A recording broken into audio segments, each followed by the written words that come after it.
Alright guys, this is Build a Thought Workshop. Have you ever went through the problem where your car said low coolant? Let's go over here.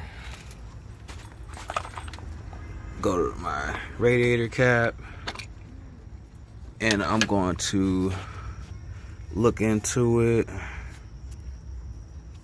I have I have coolant in here. So I'm not gonna really zoom in on that, but have you ever had a reading on your dash that said you had low coolant? This might be the problem right here. This piece here. I'm gonna show you how to replace that and fix that reading.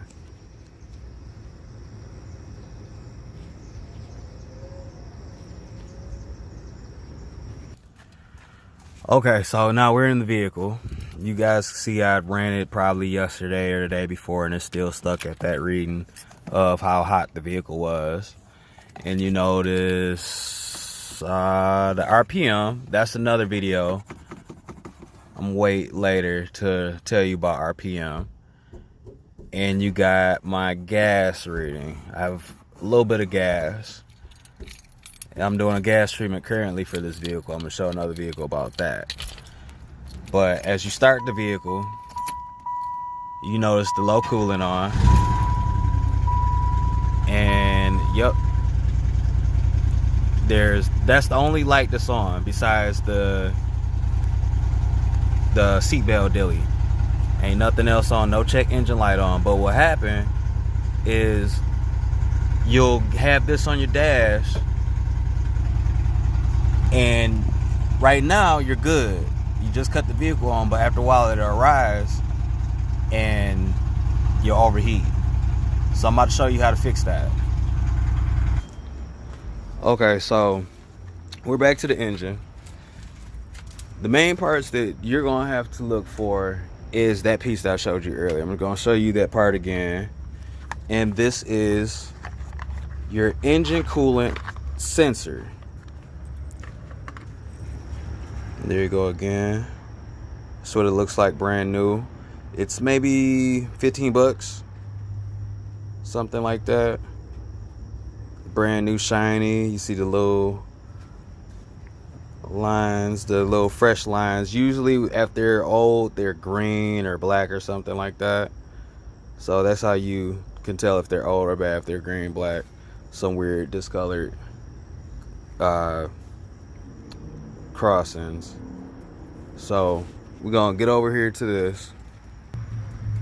Okay, so the part that I'm replacing right here is down here. As you guys can see, maybe let me look at it. Okay, so if you can see it, my finger's pointing towards it. The bolt that is above that threading, it is like a green color, rust color. It's all scratched up, maybe from somebody putting it in when it first got put in or whatever. But we're replacing that part. The parts that you need to take off for safety purposes, I would do the battery first. I'll do the black, which would be the negative cable.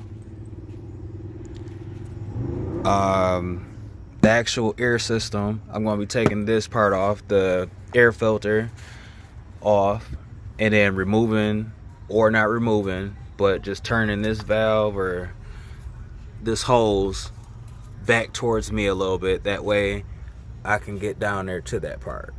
So we're going to get the tools that you need. You're going to need a flathead screwdriver. Here's my flathead. You're going to need something to disconnect your battery. Mine is a size 8, I think, for mine. I don't know what your bolt pattern would be or what size socket you would need, but that's what I need. So we're gonna get to it. Okay, so usually there's gonna be an electrical clamp, something like that. Alright, so what I'm doing to remove that clamp, I'm gonna use my screwdriver again. And I'm gonna stick it under that. and then I'm gonna pull from the sides of the actual harness. I'm gonna see if I can get that. Let's see. I'm wiggling a little bit. Let's see if I can wiggle it. Did you just say wiggling? Yep. Ah, there you go. Okay, so after you remove that part, or that clamp, you can actually pull that air filter out. So I'm gonna pull that out now.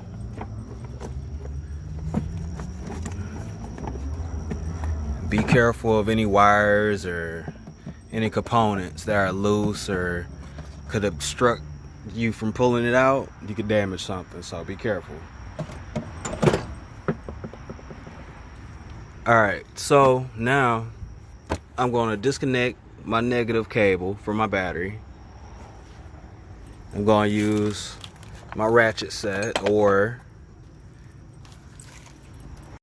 okay, so with this wrench you want to disconnect your negative cable from your battery, and you're gonna notice that I laughed a little bit because it's taking me a little time to edit this video, and I'm really over here damn near in tears laughing because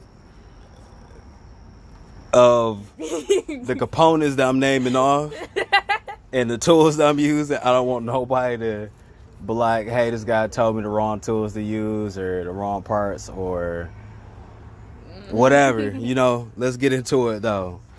So as I use this wrench to disconnect my negative cable to my battery, I'm going to go over here to this hose. I'm going to unscrew it here. I'm going to remove it from this actual component or system of the engine. So here we go. I'm going to remove that. Okay, so with this bigger wrench, this 3/4, we going to go to that part and we're going to unscrew it. Alright, so I already broke the threading to where it's not as tight, so I can just unscrew it. So I'm gonna do that right now. Oh, back again. Okay, look, I'm gonna tell you before you remove this part that will leak coolant. So get you a drip pan or something, that way you can catch that. Get you a towel to where it don't get everywhere, but do that. Okay, so this is the old part. As you guys see, there's not that much red on there. It's like kind of crusty at the part that would be sticking out, a little bit of corrosion, green, rust or whatever, and then the bottom is like all ate up. So we're gonna put the new part in, and just a word of advice: if you have any like extra stuff on the surface, just wipe it away, clear the debris away, whatever you got back there where that used to be. So I'm gonna do that right now. I'll be right back. Okay, so we got our new part. We're gonna put that part in now. Okay, so now I got the new piece in. It is a hassle because some parts you don't have to take off to get to it, but it is restricting. So think about that before you get to taking stuff apart. See what all you have to remove from your engine, because all engines aren't built the same. So just go ahead, put your part back on, get your clamp, put your clamp back on.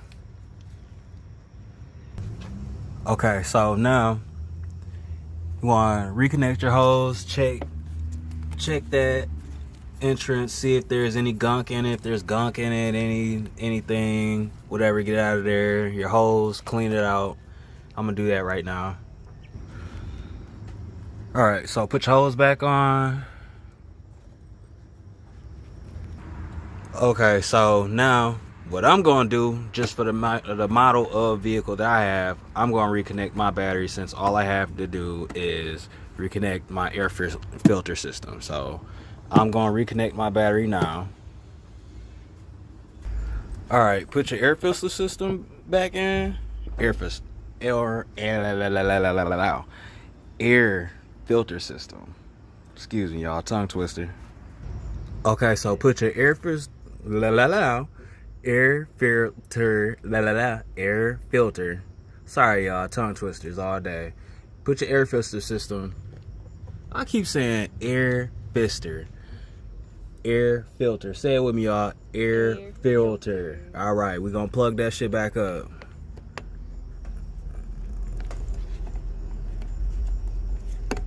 If I didn't break it, hold on. You sound like an English teacher. All right, that's on there. So now we're gonna go back over, since we plugged everything back up, put everything back on the engine. Everything's all lovely and shit again. We're gonna go over here back to the radiator cap. Get off there. All right. So I'm gonna check it, see if there's anything in there. Nope. I want to kind of put a little bit more in there, cause like I said, when you would have unplugged that sensor, you would have drained a little bit. So go ahead, put you some in there if you need some. All right. So after you completed all that work, you're gonna come back to the car. Hold up, y'all. My bad. Ooh-wee.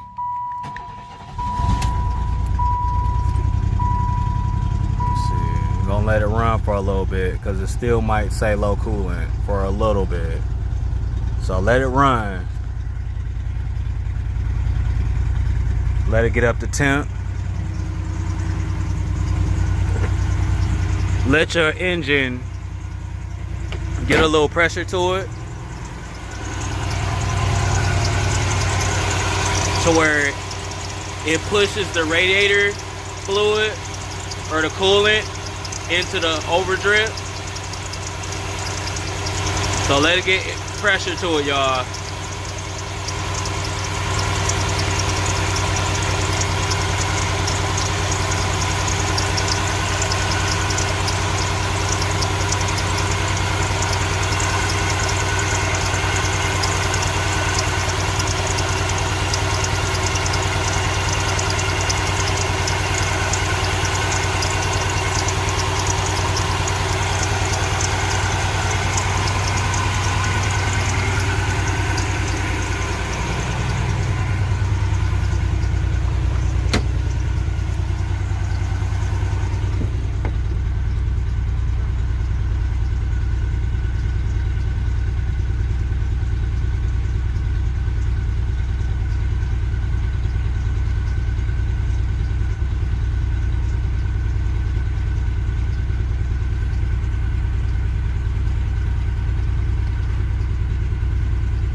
Okay, so after I've ran the vehicle for a little bit, I want to turn my engine back on, or turn the vehicle back on.